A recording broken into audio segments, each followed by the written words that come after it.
imprensa de Macau nasceu em 1822, bem viva, sempre polémica, muitas e muitas vezes truculenta. Quando era preciso, não arredava o insulto, enfim, tinha todos os ingredientes para interessar a leitores e despertar paixões.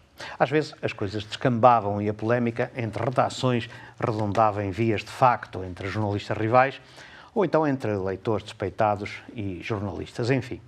Na história da imprensa em Macau só não foi assim durante o curto período do mandato do governador Ferreira do Amaral, que ao sentir a barragem de fogo que os jornais lançavam sobre ele, resolveu pura e simplesmente suprimir a imprensa. Durante cerca de 3 anos acabaram-se as polémicas, porque se acabaram os jornais, mas mesmo assim ficou a imprensa portuguesa de Hong Kong, que só deixou de lhe fazer moça depois de morto, isto é, depois de ter sido assassinado em agosto de 1849.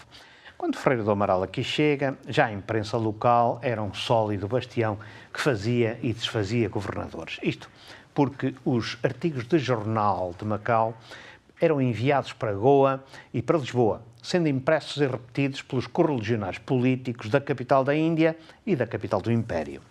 A vivacidade jornalística de Macau conheceu altos e baixos, desde que a Abelha da China, primeiro periódico local, começou a distribuir ferroadas na segunda década do século XIX.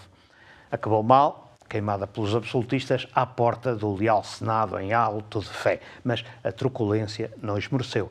E mal a Constituição voltou a ser lei fundamental no território, depois da Guerra Civil, as coisas cresceram de tom.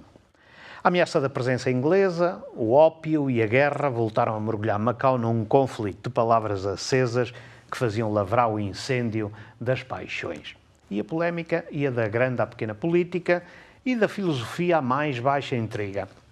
Leio-vos apenas um pequeno esparço da disputa do português na China com o juiz de direito José Maria Rodrigues de Bastos. O juiz prega nas suas observações, pouco conceituosas, falsidades tamanhas. Quem lhe encomendou o sermão, que lhe pague.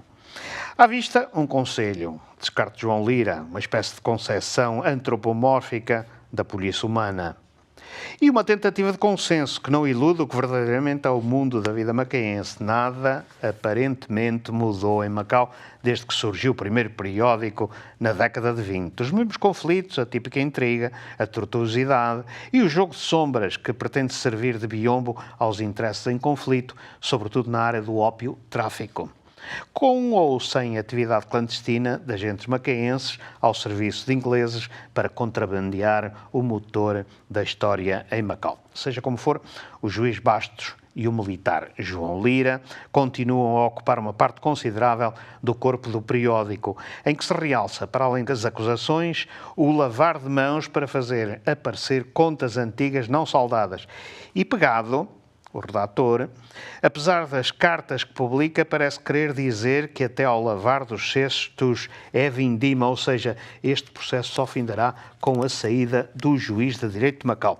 O que nos causa maior admiração, diz, é o senhor juiz serviço de uma máscara de falsidades para encobrir os seus defeitos, pois não era melhor que se confessasse pouco perito no seu emprego de juiz de direito e por isso humilhado a uma rábula ou meitor nada conceituado com o qual tem sido odiado de ricos e pobres pelos abusos às leis e à dignidade.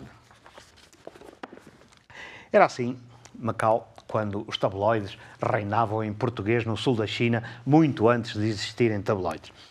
Histórias como estas, e melhores, ainda preenchem as 470 páginas deste livro.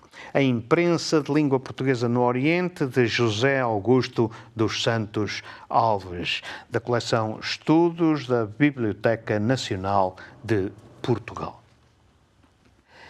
O autor José Augusto dos Santos Alves é natural da cidade da Guarda, licenciado em História pelas Faculdades de Letras da Universidade de Lisboa, investigador do Centro de História da Cultura daquela universidade desde 1982. É professor associado no curso de Ciências da Comunicação da Universidade Autónoma de Lisboa, onde rege as disciplinas de História dos Mídia e História da Cultura Portuguesa.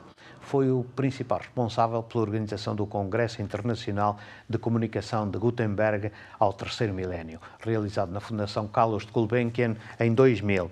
De referenciar na sua bibliografia, entre outros estudos, a opinião pública em Macau, a imprensa macaense na terceira e quarta décadas do século XIX e a opinião pública em Portugal, que é de 2004. Sim. Volto para a semana com mais livros e mais autores.